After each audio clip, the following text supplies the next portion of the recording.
नमस्कार, मी विशाल परदेशी. मुद्दा महाराष्ट्राच्या या बुलेटिनमध्ये आपलं सगळ्यांचं स्वागत. सुरुवात करूयात महत्त्वाच्या बातमीने. समाजवादी पार्टीचे नेते फहाद आझमी आणि त्यांच्या गुंडांनी मुंबईच्या शिवाजीनगर पोलीस चौकीच्या हद्दीतील रफिक नगर इथं मारहाण केलेली आहे. रिव्होल्युशनरी वर्कर्स पार्टी ऑफ इंडियाच्या कार्यकर्त्यांचा विनयभंग करण्यात आला. मारहाण आणि या कार्यकर्त्याला चापट देखील मारण्यात आली. असा सगळा प्रकार घडला, त्याची ही दृश्य हाती आलेली आहेत. समाजवादी पार्टीचे नेते फहाद आझमी आणि त्याच्या गुंडांनी मुंबईच्या शिवाजीनगर पोलीस चौकीच्या हद्दीतील रफिक नगर इथे एका पक्षाच्या कार्यकर्त्याला मारहाण केली आहे. रिव्होल्युशनरी वर्कर्स पार्टी ऑफ इंडियाच्या एका महिला कार्यकर्त्याचा विनयभंग करण्यात आला. तिला मारहाण झाली आणि त्याची दृश्य आपण बघतोय.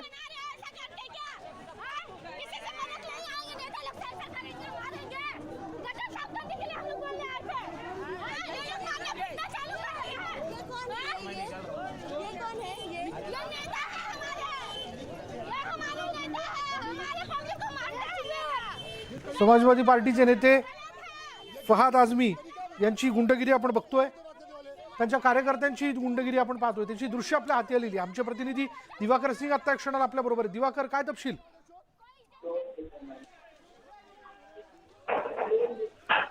दिवाकर, काय माहिती या घटनेबद्दल? कदाचित दिवाकर पर्यंत आपला आवाज पोहोचत नाहीये, पण याच विषयी आपण बोलणार आहोत.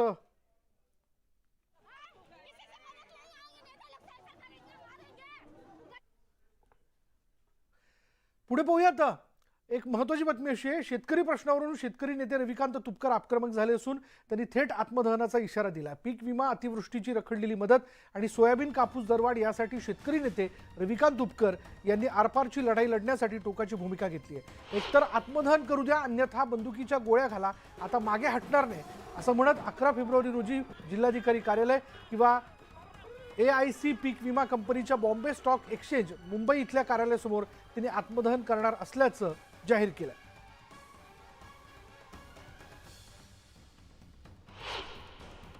पीक विम्याची रक्कम आम्हाला अजून पीक विमा कंपनीनं दुसऱ्या टप्प्यातली दिलेली नाहीये आणि नुकसान भरपाईचे पैसे येऊन पडले, पण शेतकऱ्यांच्या खात्यामध्ये प्रशासनाच्या चुकीच्या धोरणामुळे ते पैसे पडत नाहीयेत. आणि सोयाबीन आणि कापसाला दरवाढ जर का 10 फेब्रुवारीपर्यंत हा निर्णय सरकारने घेतला नाही तर 11 फेब्रुवारीला आम्ही हजारो शेतकरी बुलढाण्याच्या कलेक्टर ऑफिसला येणार. एक तर आम्हाला आत्मदान करू द्या, नाहीतर पोलिसाच्या बंदुकीच्या गोळ्यांनी आम्हाला मारून टाका, आम्हाला शहीद करा.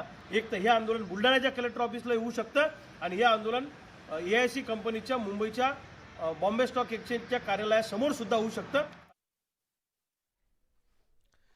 याचबद्दल अधिक माहिती आपण जाणून घेऊयात. आमचे प्रतिनिधी राहुल खंदारे आता क्षणाला आपल्या बरोबर आहेत. राहुल, काय तपशील?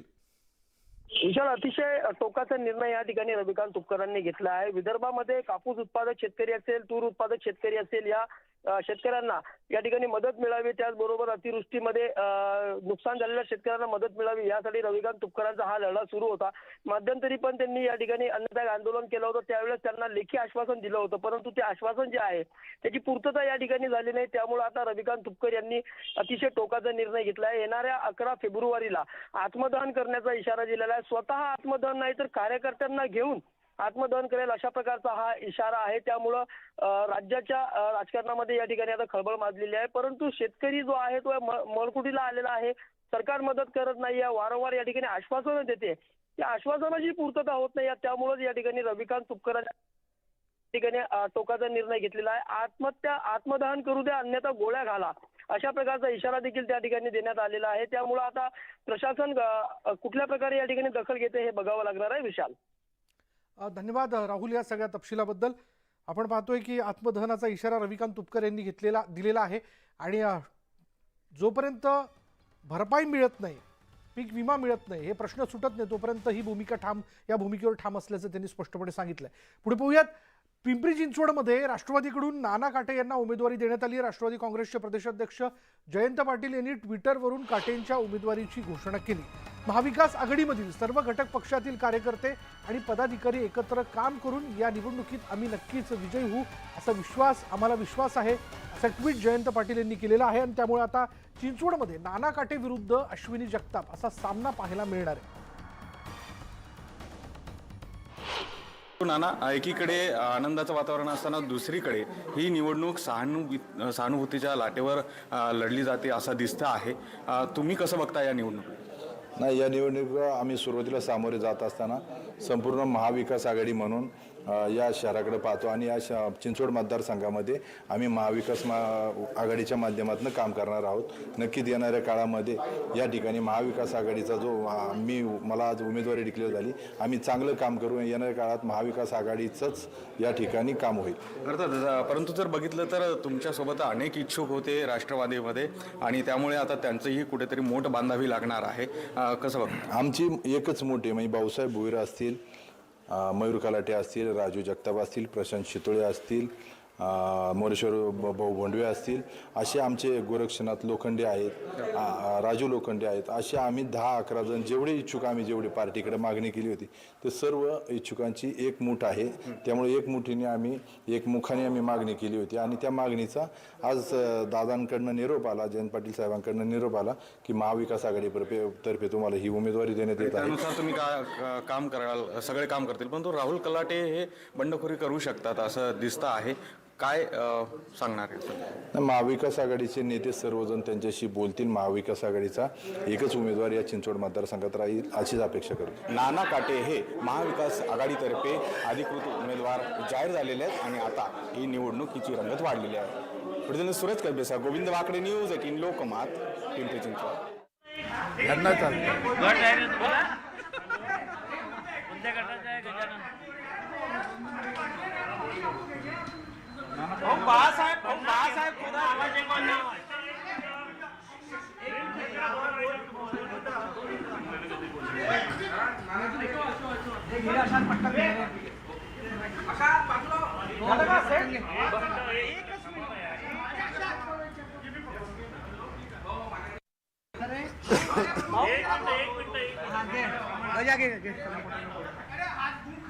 थोडे खाली घ्या.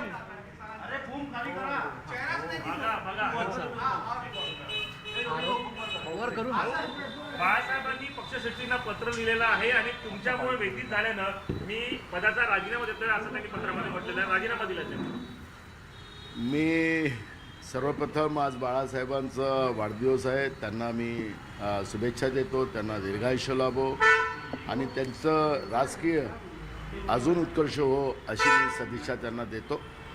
राहिलं आपण असं झालं तसं झालं सांगतात, असं कुठलंही झालेलं नाही. स्वतः आपल्याला माहिती असेल की कार्यकारिणीची बैठक जी असते ती दर 3 महिन्यांनी घ्यायची असते, तर काही लोक तर वर्ष घेत नव्हते. आपली मागच्याच महिन्यामध्ये आम्ही नागपूरमध्ये आमची प्रदेश कार्यकारिणीची बैठक झालेली होती. पण आज आमच्यासमोर या पोटनिवडणुका आहेत. त्या पोटनिवडणुकीची रणनीती करायची या आत्ताच झालेल्या पदवीधर आणि शिक्षक मतदारसंघामध्ये काँग्रेस पक्षाला जे घवघवीत यश आलं त्या आमदारांचाही सत्कार आणि राहुल गांधींच्या बरोबर कन्याकुमारी ते काश्मीर जे भारतयात्रीत चालले त्यांचा सत्कार आणि पुढच्या रणनीतीच्या बद्दलची कार्यकारिणीची बैठक 15 तारखेला आम्ही ठेवलेली आहे आणि त्याच्यामध्ये पक्षाच्या पातळीवर या सगळ्या गोष्टींची चर्चा केली जाईल आणि पुन्हा पक्ष ज्याप्रमाणे काँग्रेस पक्षाला महाराष्ट्रामध्ये आता यश यायला सुरुवात झालेली आहे, जनतेचा विश्वास काँग्रेस पक्षाबद्दलचा आहे. आपण पाहिलं असेल की हास्य हात जोडो प्रोग्रामच्या माध्यमातून राहुल गांधीजींनी कन्याकुमारी ते काश्मीर जी पदयात्रा केली त्याच्यामध्ये जनतेचं दुःख, त्यांच्या भावना आणि म्हणून आज प्रत्येक गावापर्यंत शेवटच्या माणसापर्यंत काँग्रेसचा कार्यकर्ता त्यांच्यापर्यंत पोहोचून राहुल गांधींचा संदेश लोकांपर्यंत पोहोचवण्याचं काम पक्षपातळीवर चाललेलं आहे. दुसरा महत्त्वाचा प्रश्न की भारतीय जनता पार्टीने जनतेचा मोठा विश्वासघात केला. आजपर्यंत महागाई, बेरोजगारी शेतकऱ्यांच्या आत्महत्या मोठ्या प्रमाणात या देशामध्ये वाढवल्या, छोट्या व्यापाऱ्याला उद्ध्वस्त केलं. पण LIC आणि बँकामध्ये लोकांनी आपला ठेवलेला घामाचा पैसा अडचणीच्या वेळेस त्याची मदत व्हावी, त्याच्या कुटुंबात LICचं तर आपल्याला एक, कारण की इंदिराजींनी त्या काळामध्ये LICचं राष्ट्रीयकरण करून जनतेच्या जीविताला कमी जास्त झालं तर त्याच्या कुटुंबाला आधार मिळावा अशा पद्धतीची एक LICची कंपनी काढून त्याही कंपनीचं खाजगीकरण करण्याचं पाप केलं आणि त्याच्यातलेही पैसे अदानी कंपनीला खोटे कागद दाखवून अदानीनं त्याच्यातले पैसे लुटलेत, बँकांतले पैसे लुटलेत. ती लढाई आम्ही मोठ्या प्रमाणात लढतो आहे. काल काँग्रेसने ही लढाई, जनतेच्या हक्काची लढाई, त्यांच्या अधिकाराची लढाई काल काँग्रेसने राज्यात नव्हे तर देशामध्ये एकत्रच लढलेली आहे, ते पाहिलं. पण जे मूळ मुद्दे आहेत त्या मूळ मुद्द्याला भाजप कसं डायव्हर्ट करायचा हा एक प्रयत्न भाजप मीडियाच्या माध्यमातून ते करतात आहे. ह्या सगळ्या व्यवस्थेमध्ये काँग्रेस कधी येणार नाही. काँग्रेस जनतेचे प्रश्न घेऊन लढण्याची भूमिकाची प्रेरणा आमच्या नेता राहुल गांधींनी दिलेली आहे, ते आम्ही करतो आहे. त्यामुळे जे काही प्रश्न आपल्या समोर आहेत त्याच्याबद्दलचं मी तुम्हाला स्पष्टता देतो. आमच्याकडे कुठलाही त्यांचा राजीनामा आलेला नाही. त्याच्यामुळे मी तेच म्हणलं ना, तुम्ही जे हवे, जे आमच्या काँग्रेसच्या बद्दल फार चिंता, मी आज मीडियातही पाहत होतो, प्रिंट मीडियातही पाहत होतो. काल कसबा विधानसभेमध्ये काँग्रेसनी फॉर्म भरला आणि BJPनी भरला. आमचे 2 नेते येऊ शकले नाही त्यांच्या व्यक्तिगत कामामुळे, तर त्याची हेडलाईन झाली. पण भाजपची साधी चर्चा होत नाही. तिथं काय अवस्था आहे भाजपची ते तुम्हाला निकालामध्ये कळेल. पण मी सांगायला तात्पर्य असं की काँग्रेसची चिंता मीडियाला फार आहे, ती ठेवलीच पाहिजे. कारण की लोकशाहीमध्ये आम्ही चौथा स्तंभाला मानणारी लोक, जे लोक मानत नाही त्यांच्याबद्दल तुम्ही दाखवू पण नका. त्यांच्या हातात काही व्हायचं असेल तर होऊ द्या. ते पत्र लिहित आहे, त्यांचे पत्र व्हायरल होत आहे, ते राजीनामा देत आहेत. मला ते दाखवा ना. मला आम्ही तुम्हालाच प्रश्न विचारतोय की ते पत्र दाखवा, असेल तर दाखवा. अरे मला बाळासाहेब बोलतच नाही आमच्यासोबत अजूनपर्यंत, त्याच्यामुळे ते तुमच्याबरोबर बोलत असेल तर तुम्ही विचारा. का बोलत नाही? नाही, त्यांची तब्येत चांगली नाही आहे, त्यांच्यामुळे आता त्यांची तब्येत चांगली नसल्यामुळे तेच विचारतो तुम्हाला. तुमच्यासोबत बोलत असेल तुम्ही सांगा. वाढदिवसाच्या शुभेच्छा देण्याचं ट्विट केलं, तुम्ही फोन केला, काही फोनवर बोलणं झालं गेल्या 2-3 दिवसात बाळासाहेब थोरात? माझं त्यांच्याशी संपर्क नाही आहे, तेच सांगितलं. काल पण आम्ही पुण्याच्या फॉर्म भरायच्या ह्याच्यामध्ये सगळेच नेते आले होते आमचे. अशोक चव्हाणजी होते, सुशीलकुमार शिंदे साहेब होते, पृथ्वीराज चव्हाण साहेब होते, सगळे नेते होते. थोरात साहेब तिथं यावं असं आमची अपेक्षा होती. गेल्या काही दिवसांपासून काँग्रेसचे काही नेते म्हणा, काही एक गट म्हणा, तुमच्या विरोधात थेट दिल्लीमध्ये तक्रार करताय की तुम्हाला मी काय बोललं, हे राजकारण आहे. या राजकारणावर फार काही लक्ष करू नका. काँग्रेस पक्ष जनतेचा पक्ष आहे. जनतेसाठी लढणं, जनतेच्या हक्कासाठी लढणं, देशाच्या संविधानिक व्यवस्थेसाठी लढणं हे काँग्रेस पक्षाचं काम आहे. प्रदेश अध्यक्ष म्हणून माझं ते काम चाललेलं आहे. कोणाला आयत्या बसून काही गोष्टी पाहिजे असतील, त्यांना करायच्या असतील तर त्याला आमच्याकडे व्यक्ती स्वातंत्र्य आहे. काही नेते बोलतात आहे की आमच्याकडे व्यक्ती स्वातंत्र्य आहे, आमच्याकडे लोकशाही आहे, त्यामुळे त्यांनी बोललंही पाहिजे. काही तुमच्याकडे आला नाही पण पक्षश्रेष्ठीकडे त्यांनी दिला का? मी म्हणून मला कुठलीही गोष्ट माहिती नाही माहित मी ते कशाला हो म्हणू. आज त्यांचा वाढदिवस आहे, तुम्ही पण आनंदानं साजरा करा असं माझं मत आहे. हो, तुम्ही हा संपूर्ण वाद मिटवण्यासाठी बाळासाहेब थोरात असो किंवा वरिष्ठ काही नेते असो काँग्रेस त्यांची भेट घेणार का प्रमुख म्हणून महाराष्ट्रात? मी काय बोललो की कार्यकारिणीचीच बैठक आम्ही बोलवलेली आहे. निवडणुकीची प्रक्रिया सुरू आहे, तिची रणनीती आम्हाला करायची आहे आणि त्याच्यासाठी कार्यकारिणीचीच बैठक बोलवलेली आहे.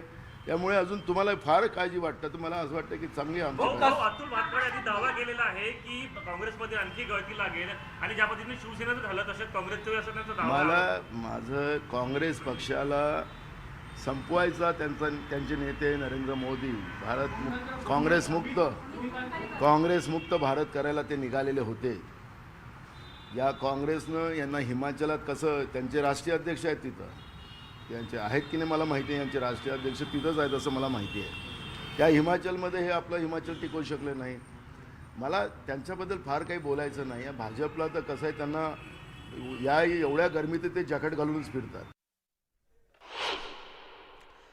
एक महत्त्वाची ब्रेकिंग न्यूज आपण बघतो आता क्षणाला. काँग्रेसचे ज्येष्ठ नेते आणि माजी मंत्री बाळासाहेब थोरात यांनी काँग्रेस विधिमंडळ पक्ष नेतेपदाचा राजीनामा दिलाय. या राजीनाम्यामुळे काँग्रेसमधील अंतर्गत संघर्ष विकोपाला गेल्याचं दिसून येतं. नाशिक पदवीधर निवडणुकीनंतर हा वाद विकोपाला गेलाय आणि याचबद्दल अधिक माहिती आपण जाणून घेऊयात. आमचे प्रतिनिधी विनोद राठोड आपल्या बरोबर आहेत. विनोद, बाळासाहेब थोरातांसारखा काँग्रेसमधला जुना जाणता नेता त्यांनी काँग्रेस विधिमंडळ पक्षनेतेपदाचा राजीनामा का दिला? खरं तर बाळासाहेब थोरात यांनी जे पत्र लिहिलं आहे त्या पत्रांमध्येच हा राजीनामा दिले असल्याची माहिती येत आहे. बाळासाहेब थोरात यांचं एकंदरीत नाशिक पदवीधर मतदारसंघामध्ये सत्यजित तांबे आणि सुधीर तांबे यांच्या ज्या उमेदवारी अर्जामध्ये जो घोळ झाला होता त्या प्रकरणामध्ये बाळासाहेब थोरात यांनी कदाचित पक्षश्रेष्ठीने याबाबतची चर्चा केली असेल आणि ज्याप्रमाणे सुधीर तांबे यांनी त्यांना उमेदवारी अर्ज दिली असतानाही ते उमेदवारी अर्जामध्ये त्यांनी नाव न नमूद करता अपक्ष उमेदवार म्हणून सुधीर तांबे यांना. विनोद, मी जरा तुला थांबवतोय. आदित्य ठाकरे बोलतात, जाऊया तिथे. शेतकऱ्यांची कर्जमुक्ती आम्ही पहिली करून दाखवली. त्याचसोबत 6.5 लाख कोटी एवढी गुंतवणूक आणली आणि ती गुंतवणूक देखील नुसतं कागदपत्री नाही तर जमिनीवर आपण बघतोय की कामं सुरू झालेली आहेत. रोजगार वाढत होता, कायदा सुव्यवस्था चांगलं होतं आणि आज आपण बघतोय परिस्थिती एकदमच भयानक आहे. ती बदलण्यासाठी महाविकास आघाडी काम करत आहे. यानंतर आपण बघणार आहोत इतरही घडामोडी. पुढली बातमी अशी आहे या सगळ्याच्यात की चारित्र्याच्या संशयातून डोक्यात दगड घालून पत्नीचा अमानुषपणे खून केल्याची घटना बालिंगा इथे घडलेली आहे. स्नेहल नितीन अहिवळे असं खून झालेल्या महिलेचं नाव आहे. खून केल्यानंतर पती नितीन अहिवळे स्वतः करवीर पोलीस ठाण्यामध्ये हजर झाला. नितीन अहिवळे आणि त्याची पत्नी स्नेहल हे दोघं ऊस तोडणी मजूर आहेत. नितीन अनेकदा पत्नीच्या चारित्र्यावर संशय घेत होता. आज पहाटे 4 वाजता चारित्र्याच्या संशयातनं दोघांमध्ये मोठा वाद झाला आणि त्यानंतर पत्नी झोपी गेलेली असताना संतापलेल्या नितीनने पत्नीच्या डोक्यात दगड घातलाय.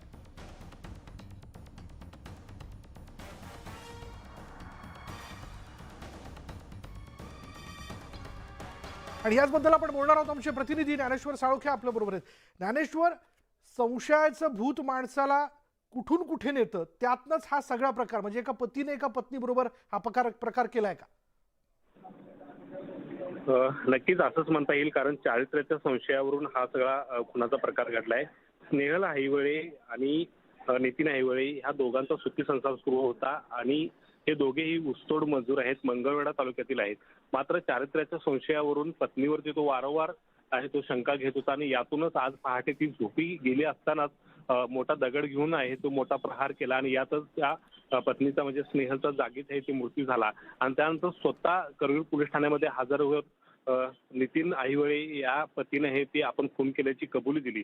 तात्काळ पोलिसांनी या घटनास्थळी धाव घेत आहे. ते एकूणच पंचनामा केलेला आहे आणि नितीन अहिवळे याला ताब्यात घेतलेले. मात्र एकूणच संशयाच्या भूतावरून आहे ते अशा पद्धतीची कृत्य आहे ते वारंवार घडताना पाहायला मिळतात. त्यातलाच एक प्रकार आहे तो कोल्हापुरात घडल्याचं म्हणता येईल. पत्नीवर चारित्र्याच्या संशयातनं पतीने हा सगळा प्रकार केल्याचं आपण बघतोय. पत्नीची त्यानं पहाटे डोक्यात दगड घालून हत्या केली आहे. पुढे बातमी औरंगाबादमध्ये एका लहान मुलाच्या कपड्याच्या दुकानात, लहान मुलांचे कपडे जिथे मिळतात तिथे त्या कपड्याच्या दुकानामध्ये महिलेवर जीवघेणा हल्ला झालाय आणि हा हल्ला करणारा या महिलेचा सोडून दिलेला नवरा आहे. या महिलेचे आपल्या नवऱ्यासोबत तिचं पटत नसल्याने ती त्याला सोडून माहेरी राहायला आली होती. स्वतः खाजगी नोकरी करून ती जगत होती. भावाच्या मुलाला वाढदिवसानिमित्त कपडे घ्यायला ती तिथे गेलेली असताना तिचा नवरा त्या ठिकाणी आला आणि त्याने तिला जबर मारहाण केली. मारहाणीत महिलेचा डोळा निकामी झाल्याची माहिती आहे. तिच्या हाताची 2 बोटं सुद्धा तुटली आहेत. पोलिसात अजून कोणत्याही प्रकारचा गुन्हा दाखल झाला नसल्याची माहिती मिळते आणि हे सीसीटीव्ही फुटेज आपल्या हाती आलंय. अधिक माहिती आपण जाणून घेऊयात. आमचे प्रतिनिधी सिद्धार्थ गोदाम आपल्या बरोबर आहे. सिद्धार्थ, नेमका काय वाद होता की या पतीने या पत्नीला दुकानात जाऊन अशा प्रकारे मारहाण केली?